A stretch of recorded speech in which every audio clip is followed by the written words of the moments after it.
Attention to all SSS pensioners, sa mga nagtatanong magkano ang makukuhang pension sa loob ng 120 months contributions sa SSS. Sa video na ito, pakitapos hanggang sa dulo para malaman ang buong impormasyon.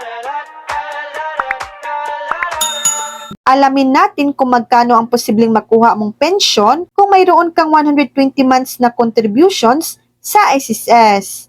Pension sa SSS na may 120 months contributions, magkano ang makukuha? Mahalagang tandaan na ang eksaktong halaga ng pension ay hindi fixed at nakadepende sa ilang factors. Narito ang mga pangunahing salik na nakakaapekto sa iyong pensyon. Una, average monthly salary credit.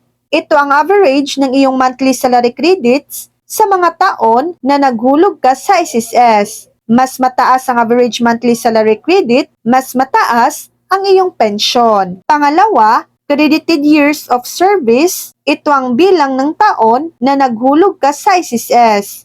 Kahit na mayroon kang 120 months na contributions, maaring mas mataas ang credit years kung naghulog ka ng mas mahaba.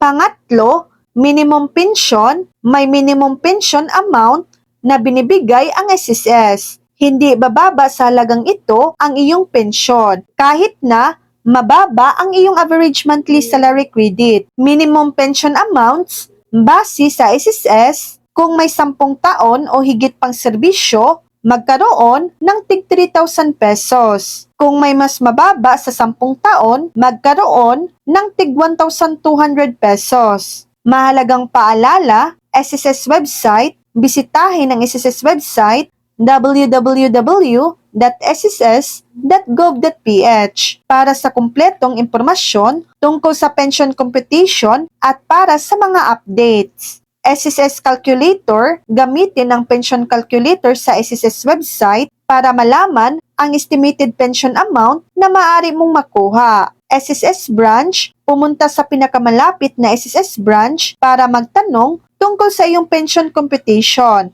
So yan lang po ang latest update.